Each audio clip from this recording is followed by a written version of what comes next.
Cypermethrin 10 EC medicine, dose 0.3 ml पर feet depth and पर decimal. दोस्तों स्वागत है मेरे YouTube चैनल। अभी मेरे द्वारा एक मेडिसिन का नाम बताया गया जिसे हमने स्पेलिंग सहित बताया है, ऐसे इसको डिस्क्रिप्शन में भी हम उल्लेख कर देंगे। यह एक मेडिसिन है जो ठंडी के दिन में सारे लोगों द्वारा जो बीमारी के बारे में पूछा जाता है उस बीमारी का यह अचूक दवा है। एक बार फिर से हम बताते हैं, साइपरमेथ्रिन 10 EC मेडिसिन, डोज कितना देना है आपका 0.3 ml पर फीट डेप्थ एंड पर डेसिमल। 1 फीट गहराई और 1 डेसिमल में 0.3 ml देना है। अब बात करते हैं कौन सी बीमारी। यह अनेकों लोगों के द्वारा पूछा गया है, उनके मछलियों में जू की तरह का, कुछ कीड़े की तरह का लग जा रहा है। बहुत सारे लोग हमको व्हाट्सएप पर अपने मछली का वीडियो भेजे, फोटो खींच करके भेजे। समझ में आया कि यह लगभग आम बीमारी है जो अभी ठंडी शुरू होने के साथ साथ यह भी शुरू हो गया है।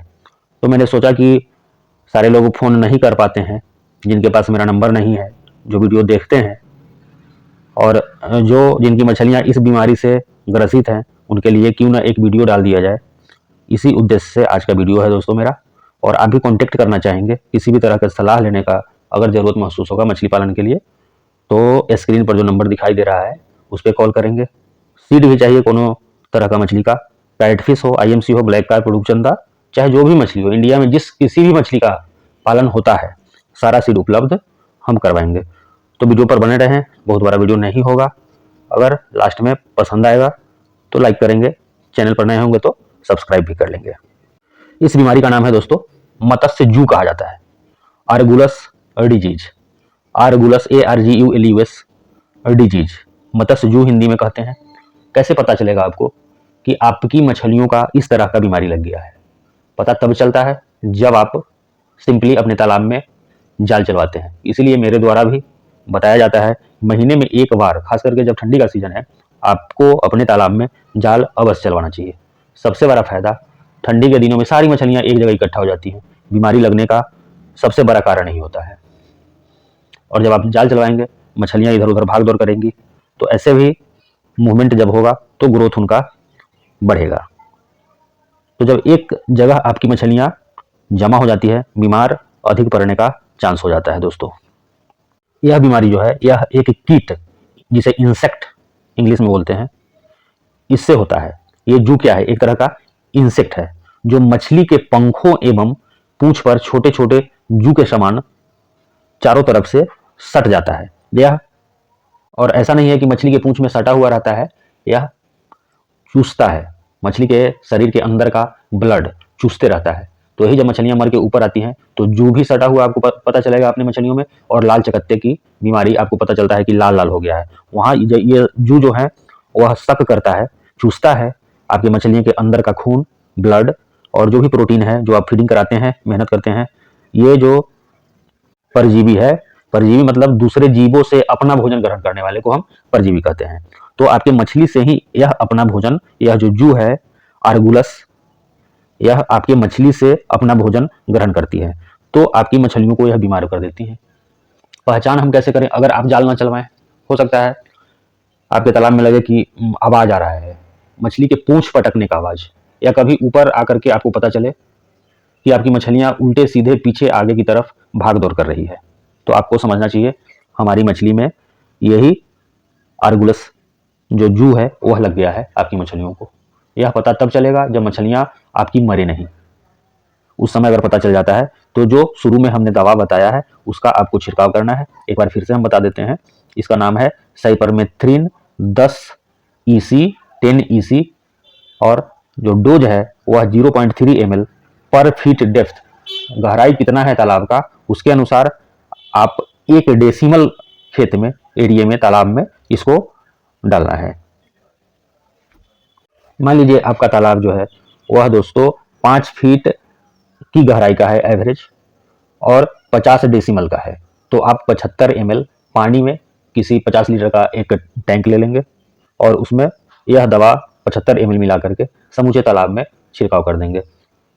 तो पता चलेगा आपको कि यह बीमारी धीरे धीरे कम पड़ती जाएंगी और 7 दिन बाद, 1 सप्ताह बाद, 6 दिन बाद, 5 दिन के बाद फिर से आपको दोहराना है। तो यह जो बीमारी है आपका आर्गुलस, यह आराम हो जाएगा, आपकी मछलियां स्वस्थ हो जाएगी। बहुत सारे लोगों का कमेंट आ रहा था इस तरह का, उनके तालाब में मछलियों को इस तरह का डिजीज लग गया है। आज हम इस पर एक वीडियो दे रहे हैं। अभी और भी प्रॉब्लम आता है, अल्सर, उसके बाद कृमि रोग, पूंछ और पैरों का सड़ना, आपका सफेद धब्बा होना, इस तरह का बीमारी है, फफूंदी रोग, इस तरह का बीमारी है। और सबसे जो बेहतर आपका उपाय है, हम कुछ उपाय को ऐसे ही बताते जा रहे हैं, उसको आप नोट करेंगे, ध्यान से सुनेंगे दोस्तों। उपचार में आपको क्या सब करना है, मत्स्य पालन वाले तालाब की प्रत्येक 2 वर्ष में कम से कम 15 दिनों तक खाली आपको करना है। बहुत सारे लोग ऐसे होते हैं 5-5 साल तक पट्टा करवा लेते हैं, सुखाते नहीं है तालाब को। आपको फरवरी के टाइम में, मार्च के टाइम में तालाब को सुखा लीजिए, फिर से आप उसमें पानी ऐड करिए, तब उसमें बच्चा डालिए। जब आप तालाब को सुखा देते हैं तो उसमें किसी भी तरह का जीवाणु, फफूंदी, बैक्टीरिया सारा नष्ट हो जाता है। तो भविष्य में जब आप उसमें मछली का सीड स्टॉक करते हैं, ये सब बीमारियां लगने का चांस बहुत कम जाता है। चूने का छिड़काव अवश्य करते रहना चाहिए। 200 से 250 किलोग्राम प्रति हेक्टेयर की दर से आपको प्रत्येक माह चूने का छिड़काव करना चाहिए। आपको ध्यान देना पड़ेगा, इस तरह की बीमारियां जो है उसका लगने का समय है जब ठंडी आरंभ होती है, यानी माह अक्टूबर से लेकर कर फरवरी तक। अक्टूबर, नवंबर, दिसंबर, जनवरी, फरवरी, इन 4 महीनों में आपको विशेष ध्यान देना पड़ेगा बीमारी को लेकर के। और जब बरसात का सीजन है, एक बार फिर हम बता देते हैं, तो उस समय आपको अपने तालाब पर ऑक्सीजन को लेकर के ध्यान देना पड़ेगा। एक बार फिर हम कहना चाहेंगे, आपको पानी का टेम्परेचर को ख्याल रखना है ठंडी के दिनों में, पीएच मेंटेन करके रखना है, अमोनिया मेंटेन करके रखना है। 2-4 चीज़ों पर आप विशेष ध्यान रखेंगे, चूने का छिड़काव करते रहेंगे, बीमारी नहीं होगी दोस्तों। और एक लाल दवा है, उसका भी आप प्रयोग कर सकते हैं, जो हमने ऊपर दवा बता दिए हैं, उसका भी आप प्रयोग करें। यह पार्टिकुलर बीमारी से बचाव होगा आपकी मछलियों को दोस्तों। और धीरे धीरे हम जो भी सारी बीमारियां हैं, अल्सर वाली हो, फोड़ा रोग हो, पूंछ और पैरों को की सड़ने की बीमारी हो, सफेद दाग धब्बे की बीमारी हो, सारे के विषय में हम एक एक वीडियो बनाएंगे। सारे का क्या नियंत्रण है, रोग से बचाव कैसे होगा, अगर रोग लग गया है तो उससे कैसे आप बचेंगे, आपकी मछलियां बचेंगी। लाइक करेंगे, चैनल पर नए होंगे तो सब्सक्राइब करेंगे। बहुत बहुत धन्यवाद।